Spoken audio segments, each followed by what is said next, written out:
All right, folks, I can't tell you how awesome this is. I got everybody's favorite YouTube guy when it comes to Social Security, and hopefully more, Devin Carroll on the Josh Stanley podcast today. And this, if you don't know Devin, you're going to know him. If you don't know Devin and Social Security is something you're thinking about, you're making a big mistake for sure. I'll put links to the show notes for all his stuff. But, man, Devin, I simply can't tell you how much of a role he's played in my own knowledge of Social Security. And we're just going to talk, whatever comes to mind. We'll certainly talk about Social Security. But, Devin, welcome on board, man. Tell us, just say anything you want to introduce, by all means, take it away, man.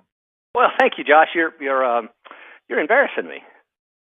I don't know. Let me recover from my red face here for a moment before I go on. Well, we're not on video this time, Devin, so we can't see your red face. Okay, good. Well, you're making me seem like a much bigger deal than I really am. You know, I'm just a financial planner that knows as much about Social Security as any financial planner should know. Should know. Yeah, there you go. I like it. That's a lot, right? There's a lot in Social Security that we should know, but it's a program that gets ignored. I practiced for 10 years as a financial planner without knowing almost anything about Social Security. And it wasn't until a friend of mine and the co-host of my podcast, Big Picture Retirement, came on to me one time. This was probably 2010 or 11. Okay. And he said, Devin, what do you know about, and he started listing some stuff off with Social Security. And I just looked at him kind of blankly. I had no idea what he was talking about. I'd heard about some of the other stuff, windfall elimination provision, government pension offset, but I thought, listen, if someone is interested in Social Security, they must not have a lot of money. I don't need to learn that program. I only need to learn about stuff that relates to people who have a lot of money. Yep. And boy, was I ever wrong. And after he left, I was a little bit embarrassed because here an attorney had walked in and knew more about Social Security than I did. I dug in, and there was something about it. It was like a fish nibbling on that line. Yeah. Once I dug in, there was something about it that hooked me. And I think initially it was the thought that, you know, Devin, not only do you not know this, but I've never met another financial planner that knows this stuff either. Yeah. You could carve yourself out a little niche here, which is ridiculous to say that. You know, you could carve yourself out a niche dealing with the topic that's a retirement income that on average gives 40% of a retiree's income to them. And how is that? It affects almost everybody. It affects everybody. Right. How can that be a niche? It's crazy. Right. But I dug in, and I knew at the time that if I was going to survive in this business, I just made a transition from the big firm where I spent my first 8-9 years, and I just came over to independence, and it was going okay, but now I was sitting here going, okay, how do I grow this thing? I was looking at this thinking, well, this could be how I could start speaking on Social Security. And so I took and I'd never once up until that point had I ever hosted a seminar and talked by myself. It had always been through one of these product partners or these wholesalers with the mutual fund companies or somebody like that had come in and you know, put on the dog and pony show with the free meal and all of that. I had never done one myself. I was scared to death, but I scheduled my first Social Security seminar before I even really knew any of the material. Really? And this is now 2011 by this point, roughly? This is 2011. Okay. And you've been in the business since going on 10 years at this stage. That's right. Getting close to 10 years at that point. And before that, you're just bringing the wholesalers with I get the freaking surf and turf stuff, selling annuity products. And now you're sitting there thinking, okay, I'm going to do. That's nerve wracking, man. Okay. Oh, I was scared to death. And if I remember the date correctly, I scheduled my seminar for August 26th, but I scheduled it back in May. Okay. So I had a family vacation in front of me. Yeah. And I had a Boy Scout. So I was a Scoutmaster at the time. Okay. And so I printed off all of this information that I thought I needed to know to be able to stand up there and talk.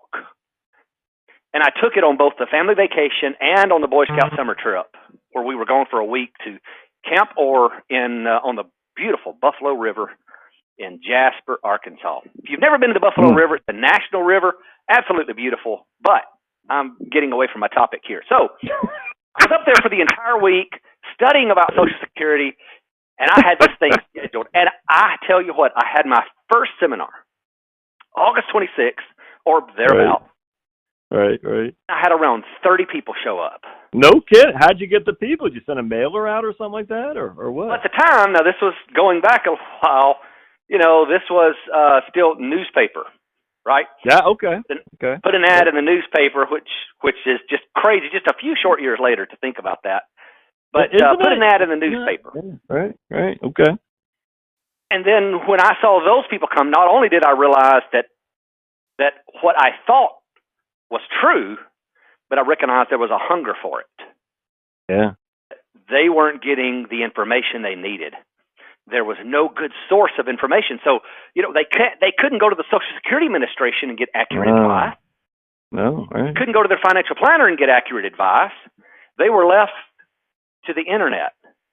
And if you look at the Social Security's website, right, there's over 100,000 pages indexed on SSA.gov. Yeah. So much of that information seems to be conflicting, and you can't parse out what pertains to you and what doesn't. It's a mess. It really is, man. It's horrible. And it just took off from there. So how'd that first seminar go? So you got 30 people that showed up. Did they ask any questions that you were like, I don't know? Oh, I'm sure they did. I remember getting quite a few of those questions in the first several seminars, questions that I just didn't know the answer to. And, I wouldn't try to bluff my way through that either. Right. I didn't have any problem saying, I don't know. What's funny is to this day, I'll still run across things and go, what? I didn't know that. Sometimes seemingly simple things too. But had that workshop, had a few more, and I thought that I was going to use Social Security to grow a local audience. And it just didn't really work out that way because I got bored pretty quickly with speaking to local groups. And I thought, man. Okay, so you started building that, and then you said, this doesn't get me fired up like initially did. No, the local stuff didn't. Yeah, okay.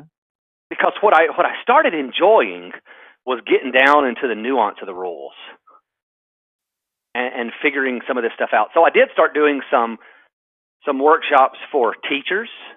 Okay. In Texas, as I believe in your state, some of the school districts in your state, in Georgia, they don't participate in Social Security. Well, here in Texas, almost none of the teachers participate in Social Security. There's a few scattered districts where they do, but it's the same in California and some of the other large states. And so I started doing some workshops with that, and boy, we could really get a crowd doing those. But again, that was about the time where my blog, Social Security Intelligence, was starting to take off, and I was looking at that, and at the time we were probably getting 1,000 visitors a day to that website, and I was thinking, well, I'm going to spend 3 hours away from my family tonight to talk to 40 or 50 people when I could just devote some more time to this website and speak to many times that amount. And so that's when I kind of decided to go all in with the digital content.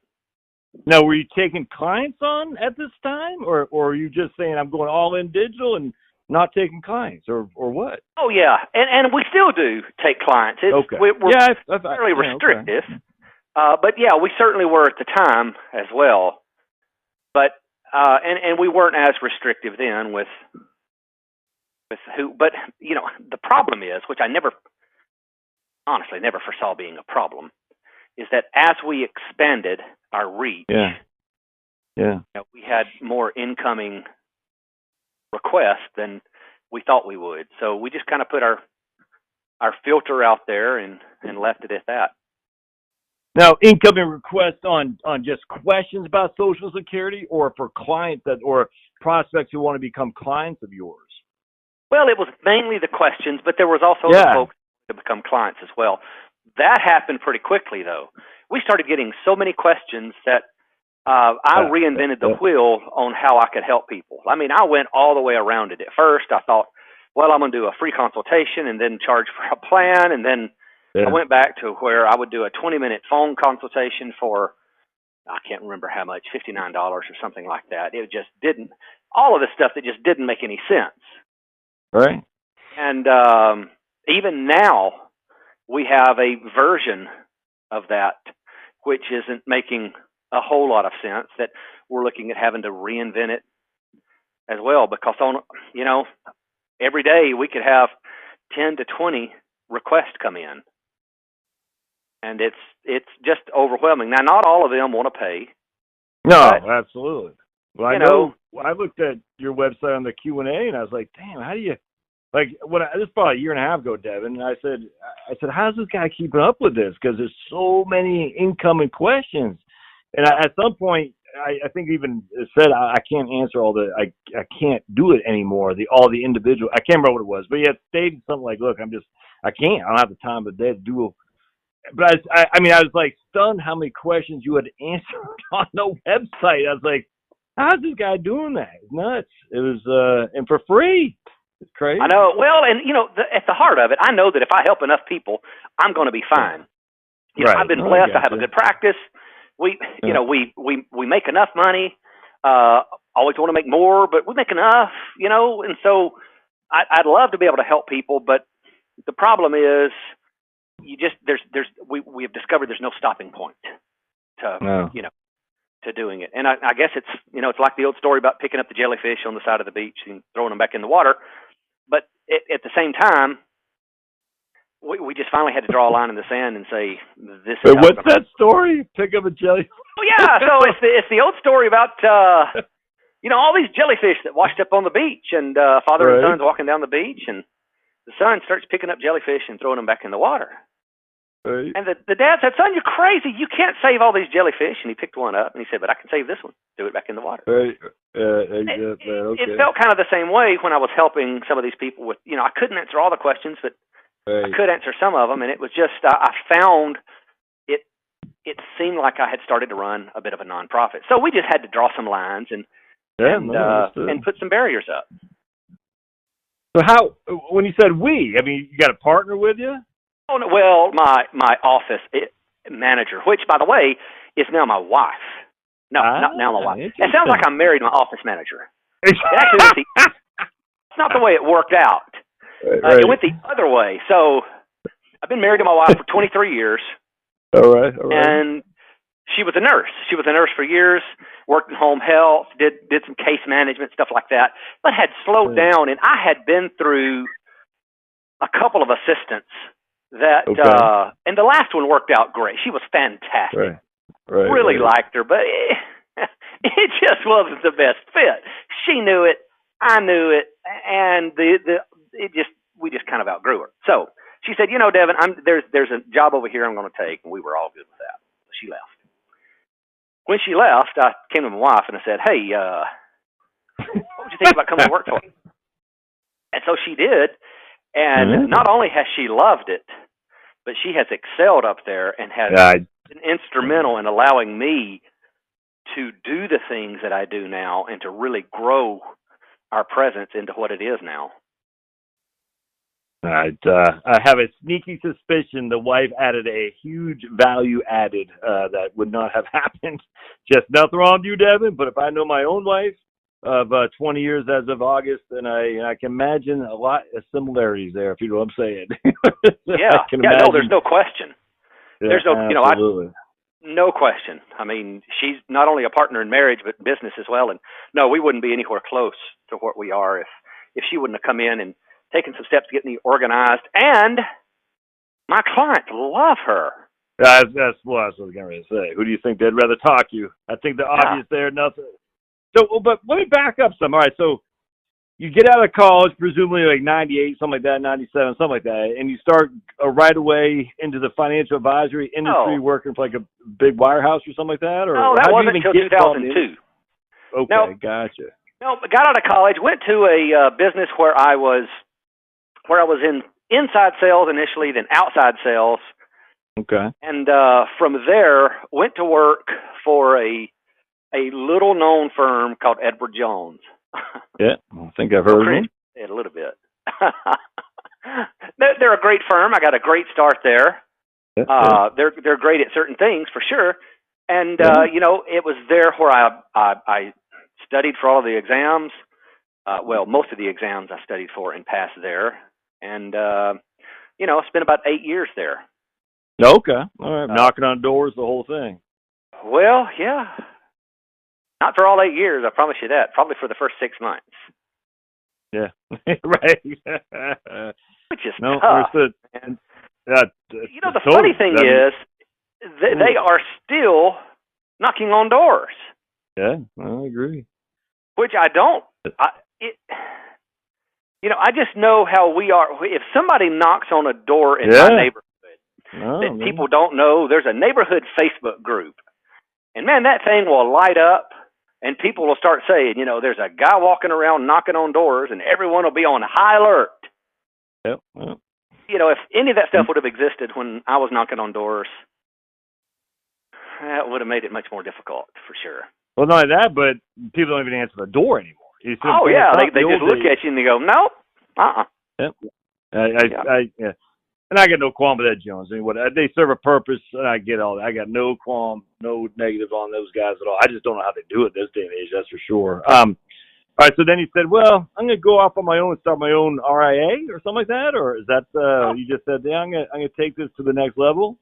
Yeah, so going through, if you've ever been in a captive firm where the products that you can offer are restricted, and you go through a really bad bear market, like we did 2008 and 9. Yeah. You start, especially if you're paying any attention to what's going on in the industry, you start hearing about other opportunities that are out there and different avenues where you could have potentially helped your clients. Even at the time, this was my thinking, and my thinking has actually evolved even since then. But so at the time, I thought, man, I need to look at my options, and so I cracked the door, started looking, and about a year later, decided to make the jump. Now, when I made the jump, I was still fully registered representative, affiliated with a broker dealer. So I had my Series 7, my Series 63, whatever else I had. I got my Series 24 after I came over, so I could be a designated principal. And then, a couple of years into that I started hearing more about the RIA space. Okay, gotcha. So I went with got a friend of mine that was in the business together, and we formed a joint RIA. And then about 3 years later, I sold my equity in that RIA. I'm still affiliated with them, and I still do all of that, but I've sold my equity just to allow me to fully concentrate on the online space and my clients in the investment management financial planning side. I wanted to have a sole focus. I didn't want to have any compliance duties and oversight of other advisors and all of that nonsense anymore. I was tired of that. Oh, man, no doubt. And so now it's just you and your better half, essentially, running the show. Yeah. Well, yeah, pretty much. We still have, our, here on site, that is it. Yeah, it's just the two of us. Okay. And we have Texarkana. That's where you're at. Right, Texarkana, Texas. Born and raised? Oh, and no. Your wife? Oh, no. She's, yeah.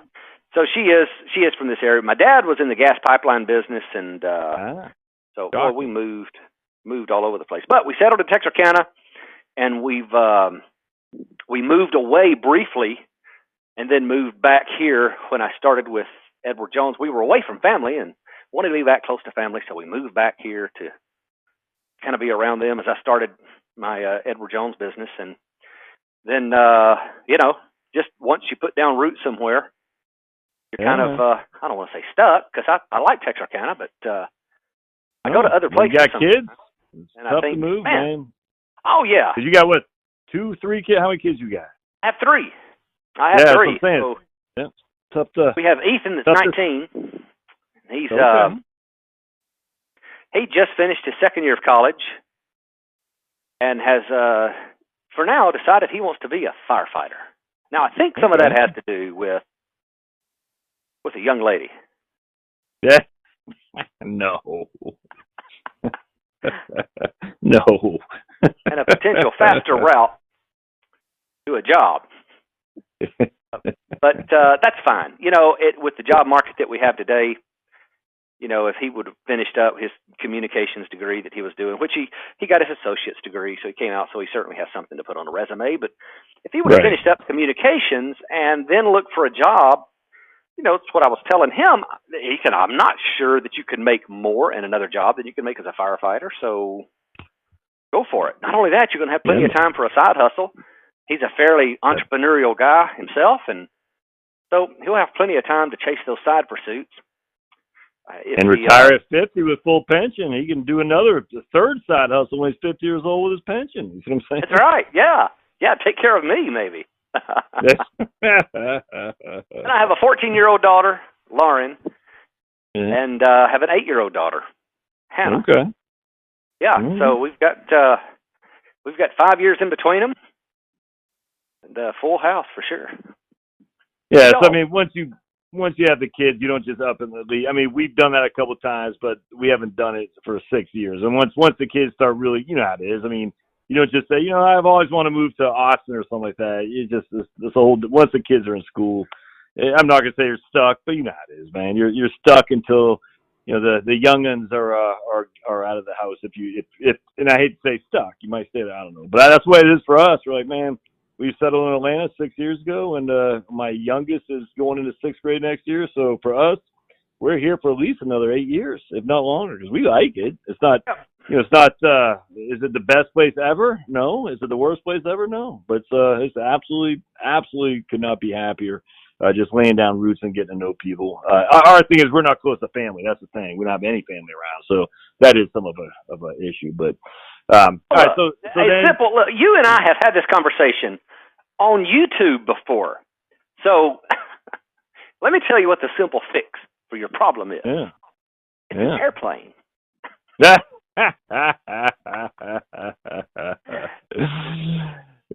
no, I've heard those things. Yeah, I heard those things called airplanes. They're not even that expensive anymore, is my understanding. No, they're not. They're not at all. You know, it's some of the people see me on YouTube, and they people form opinions about me, and what they don't know is, you know, I'm a country boy at heart, and when I was a kid at my grandmother's house in Pioneer, Louisiana, they were cotton farmers. Yeah. I used to love being there when the crop dusters would come around. Oh, yeah. I used to love to watch these crop dusters, and I thought it was, and to this day, I'll still pull over on the side of the road to watch these guys work. Oh, man, that's funny. Right on. Yeah. When I was a kid, the crop duster that hit the area around there, he had an old biplane or a bi-wing crop duster. Man, he would come, and she had a set of power lines right in front of her house and a big, tall row of pine trees. And he would just come screaming down there like a fighter pilot. And I watched that, and it put an aviation bug in me that I'm just now at 43 years old getting able to scratch a little bit. But really? All right. It is opening up the world a bit, for sure. No, man. So are you taking the lessons right now or something like that? I am. I'm just about finished. Oh. And then we'll see where that takes me. But, yeah, it certainly opens up the world quite a bit. Man, Devin, we used to live in Phoenix a long time ago in the late 90s, and we had a friend, and he was a pilot, just, you know, taking his lessons up, but he was pilot well enough where he could fly on his own without, you know, anyway. And he said, hey, you want to go to Ajo? I was like, huh? Wait, what? He goes, yeah, I got the plane, just fly to Ajo, and we go eat some lunch and come back. I said, okay. I mean, and Ajo is like, you know, way, you know, it's like, I don't know, I can't remember, but you can't drive to Ajo just to go get lunch. But we did. We just hopped in this plane, flew to Ajo, and came back. And I was like, this is flipping awesome, man. It was It was awesome. I mean, that's probably like, 4 hours away from driving or something like that. And, it took us, 30 minutes to get there by plane. Parked the plane, walked around town, got some lunch, and hopped on back. It was awesome. So, yeah, I get that, dude. When you start getting that flying bug and you start flying around, just you and the others, the better half, just say, yeah, let's fly up to freaking go see a baseball game in Oklahoma City or something like that. I don't know. How cool is that? Oh, it is. It's crazy. It's, years ago, we bought some vacation property. We were looking at rental property versus vacation property, and for whatever reason, we decided to go with a vacation property that we could rent out. Yeah. It's 6 hours away. Yeah. Car. But by plane, it's right at about an hour.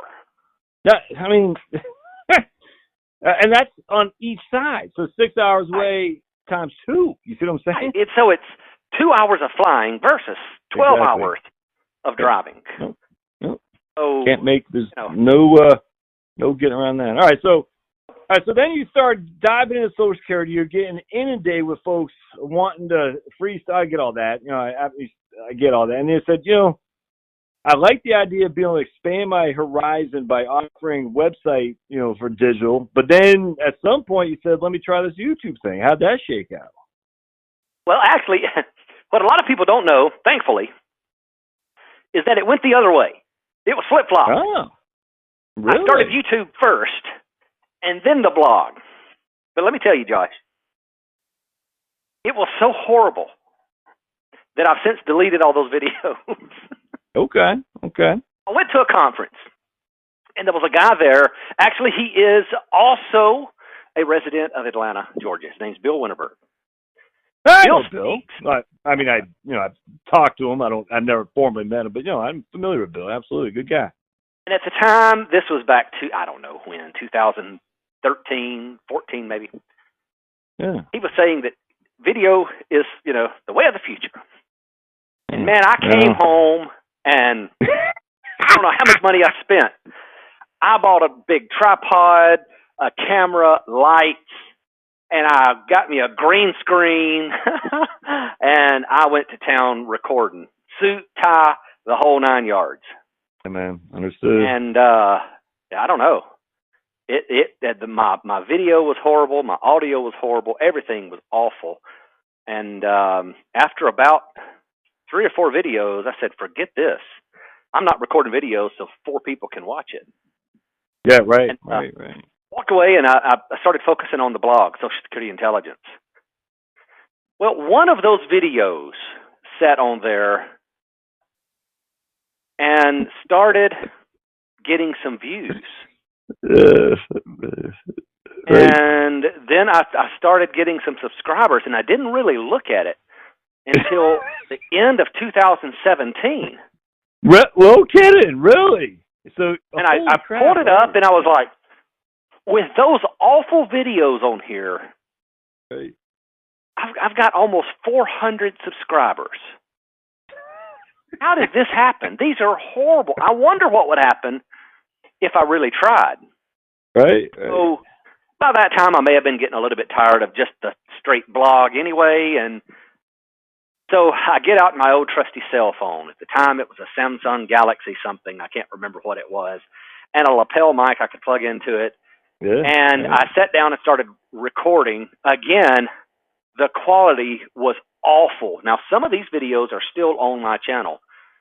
I would beg people to not go search them out just for the sake of seeing how awful they are. But they are still there, and they are pretty bad. But those videos, for whatever reason, started catching a little traction. And when they did, I again discovered that there was an appetite for this information that may be a little bigger than what I thought. And so I kind of doubled down on it and, got a little better equipment where I could improve my audio and video signals. And that's kind of where we are. And and what, you got like 50,000 or something like that subscribers now? Yep, we have. We grew from January 1 of 2018. We were at 400 and something subscribers. Exactly. And yesterday we we were at 57,000, and we're projecting we're going to be at 100,000 by the end of the year. I mean, and the thing is, and this is what always attracted me about you, is that there are a lot of Social Security videos, but not in the same way you do it, if that makes sense. And that's why I always thought was fun about you. There's other folks in other niches, like search engine optimization. I follow this guy named Miles Beckler, and because there's tons of guys who do that, but so some of these guys just do it, at least for me, right. And you were the guy on Social Security. I said, I could never understand half this crap, and somehow this guy is doing it where I said, oh, GPO, now I get it. Like, I was always mixing up WEP and GPO, and for some reason, after me watching your video, and Devin, mind you, I not only have a CFP, I have a master's degree in financial planning, and I have been in the business since 1998. And it was only in the last 2 years or so which I started really understanding Social Security. I mean, I knew enough, don't get me wrong. I probably knew more than the good majority of people when it comes to spousal, survivor benefits, whatnot. But the various other stuff that's in there too, I didn't know. I mean, again, weapon GPO, I would have not known. You know what I'm saying? And anyway, and that's not my fault, not your fault, it's not the industry's fault. It's just Social Security in of itself has never played a big role in the financial planning arena. And actually, the interesting thing is, so then I find you. I said, no one else is doing it like this guy.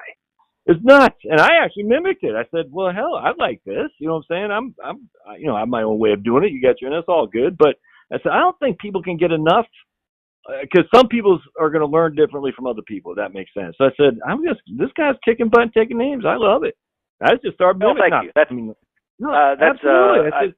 I enjoy the flattery.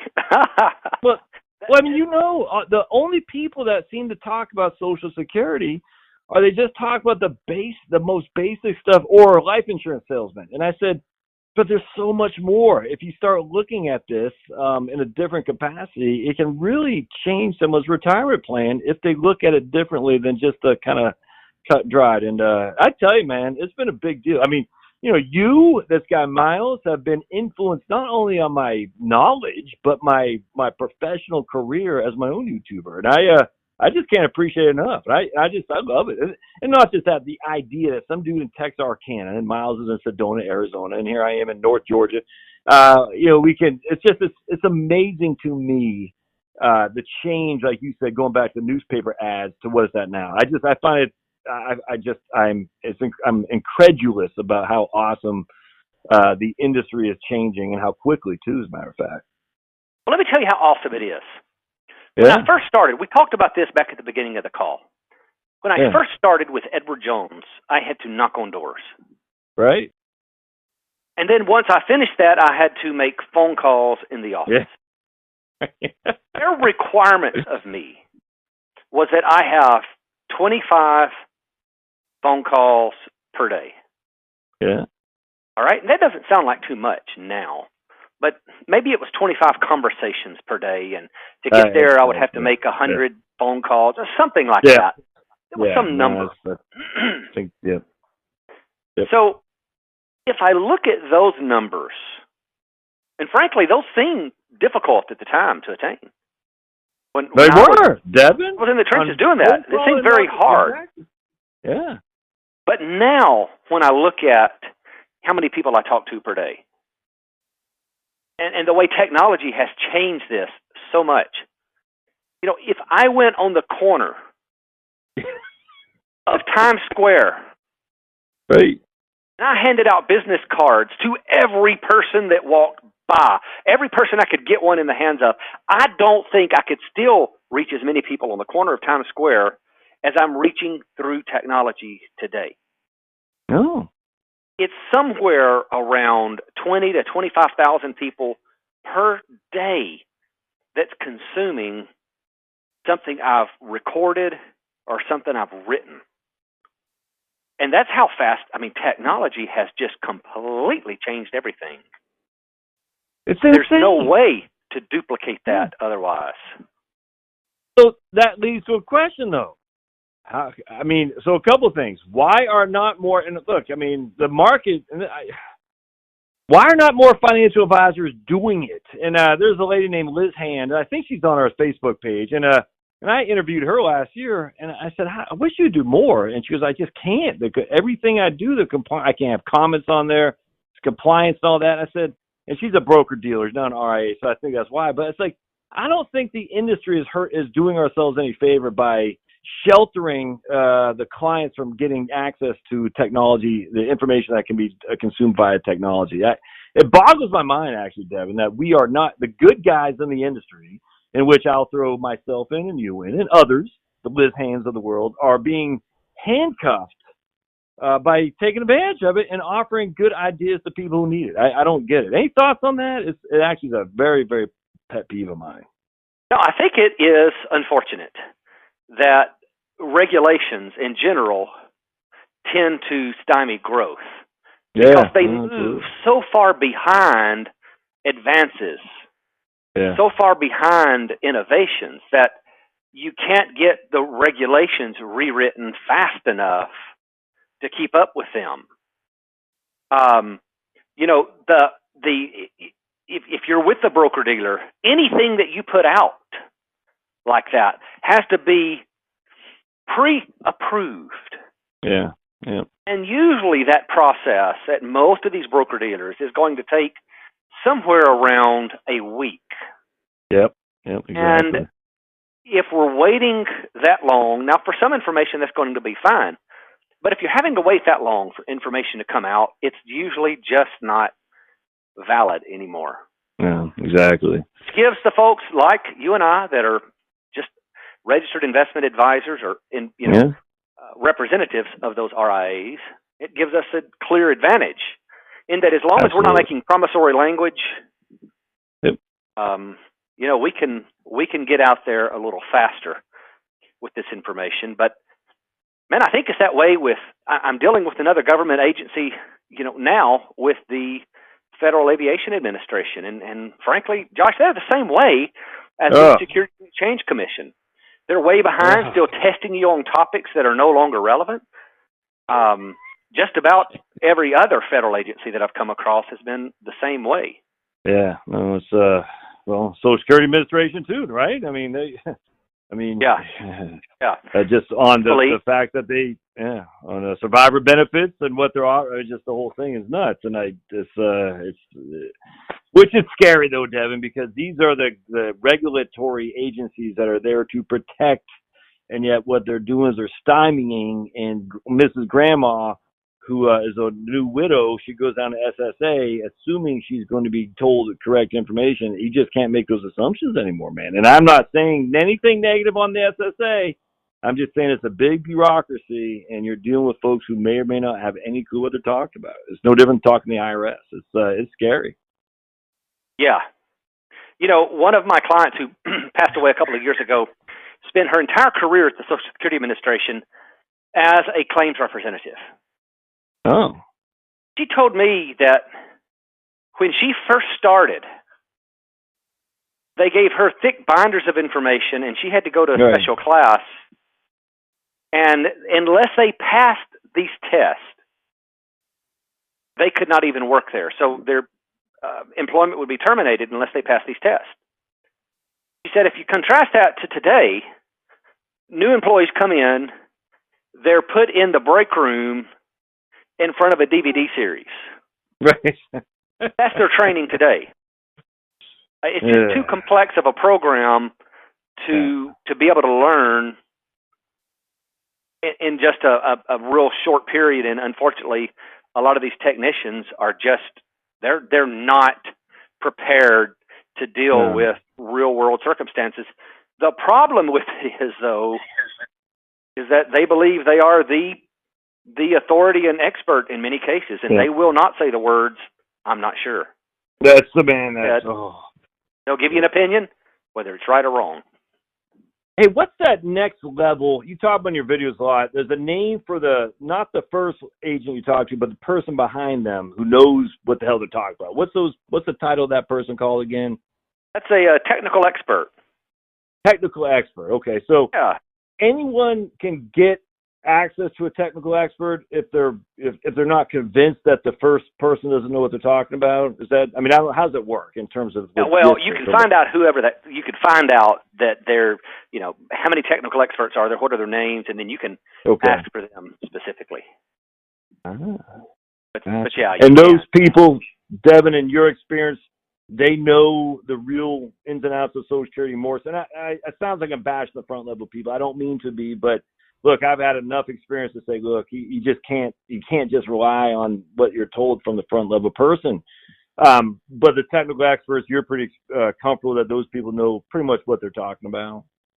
Yeah, they would be the ones that. I mean, if they told me I was wrong, they would make me go back and check the regulations personally. I would have to. It would give me pause.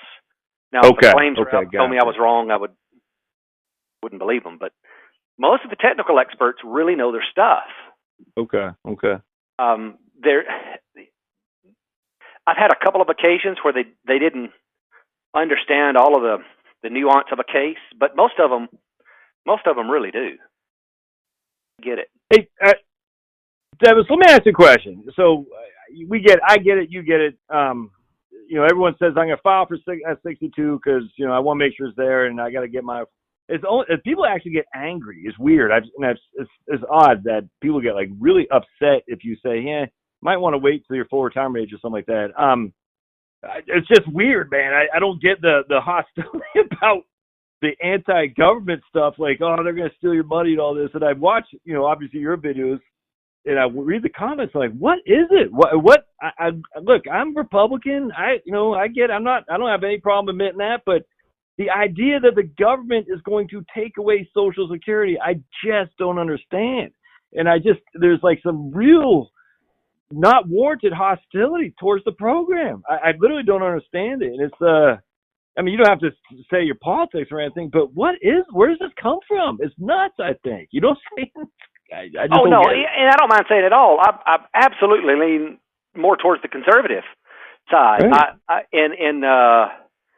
In almost all of the areas, but just as a side note, there, the conservatives certainly aren't doing themselves any favors by not being the one coming out with any Social Security proposals to fix the problem. I 100% agree there. Yep. With a few proposals at least. It seems like it's the other side that's coming out with this stuff. Yep.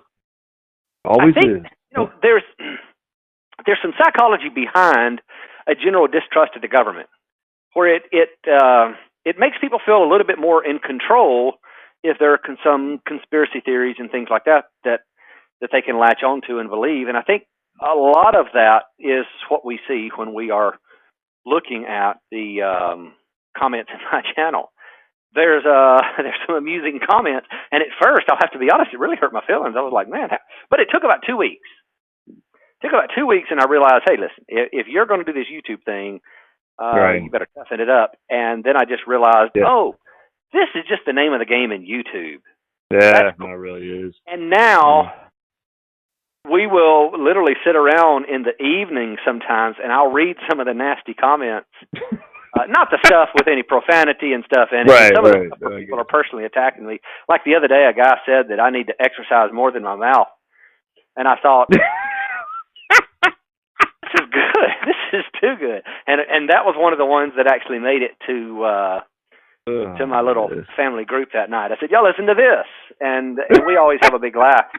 Right, but I think it's not only taught me about having a tough skin, but I do think that we're able to use it as an opportunity to show even my kids how you can thrive right in the middle of criticism.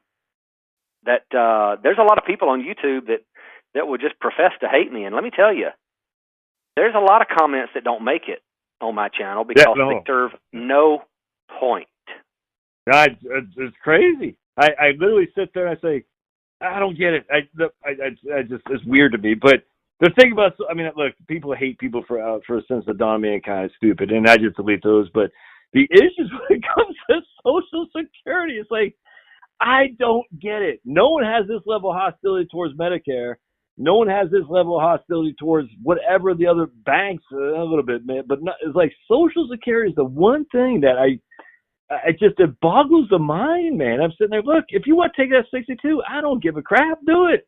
But well, I think that the politicians have fueled those fires a bit, though. Yeah, you're probably right. Yeah, no, I think that's a good point. That's a good point. Yeah, they have, some of those people who think they are making very astute comments are actually being led astray by some politicians who may be a little smarter than they are. That's never thought about like that, though. That's right on. I think I never thought they are being. Yeah, no, that's actually a good observation. They think they're helping when they're actually okay. No, I'll keep going. I interrupt you. Absolutely. They are being manipulated and manipulated. Yep. Agenda. You can let's look at the last election that we had, and let's look at just probably what every election will be in the future. Yep. What is it that makes people vote now? Fear. Fear makes people vote. Yeah, absolutely. Fear is what drives people to do most things, including click on videos.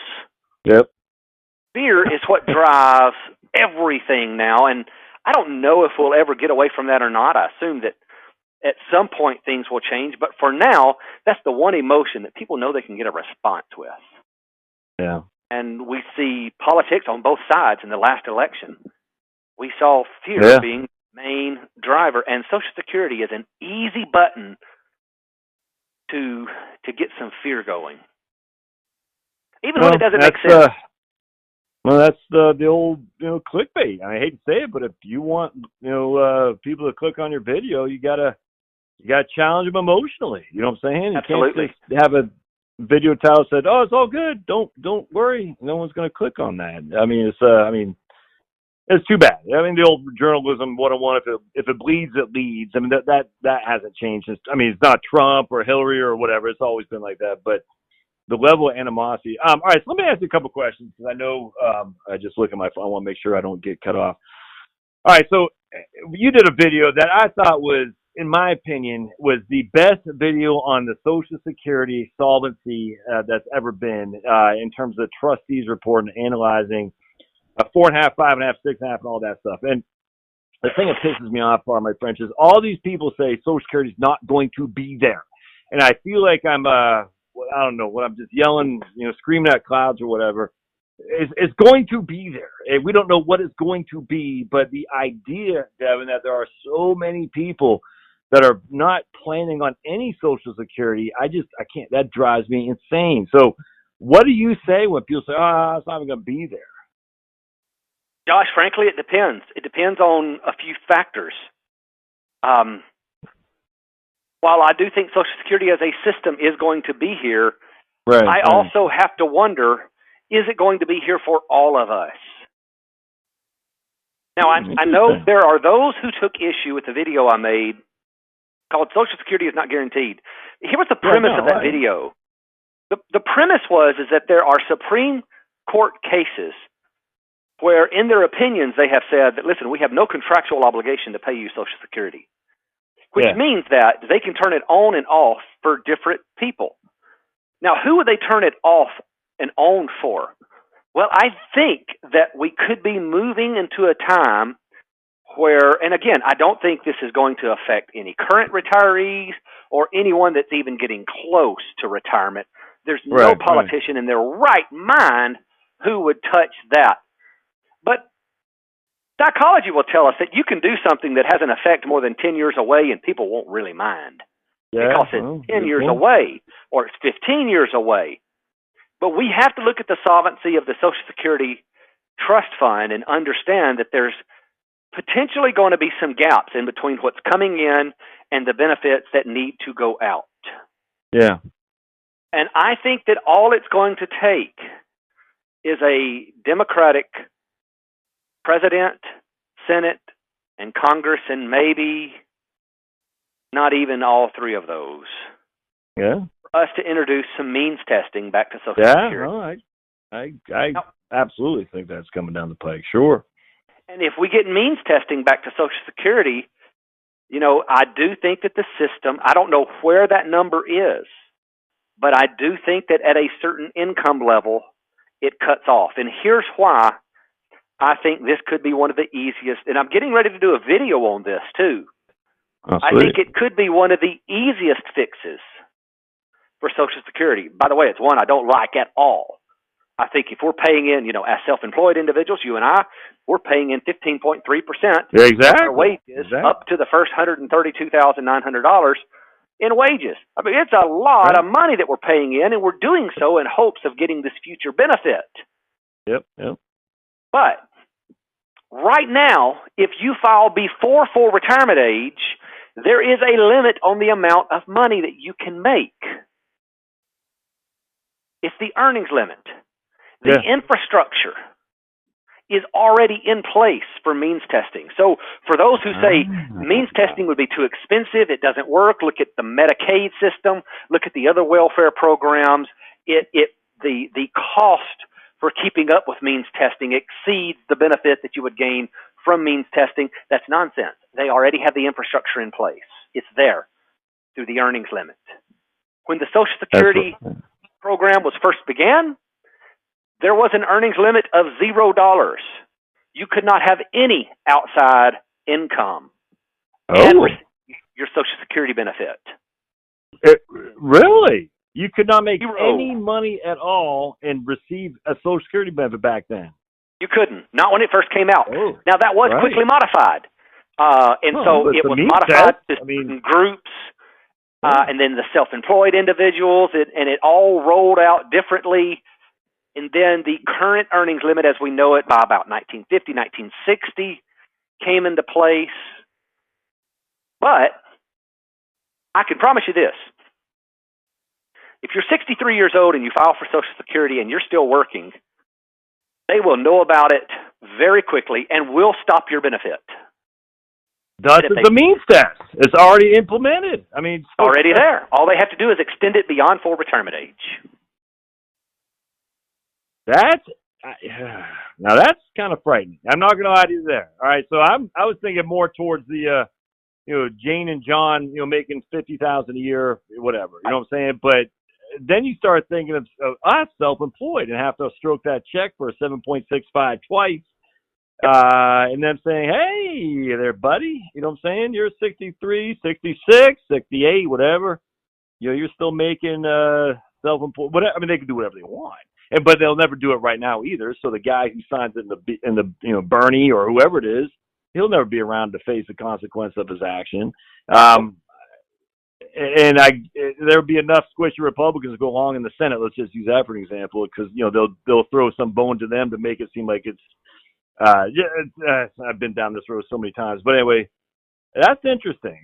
Now, that won't replace the solvency of just regular average Joe Schmo, but in terms of means testing on a pretty significant group of people who, unfortunately, are still going to be a vast minority, so their voting power will be quickly liquidated by the masses.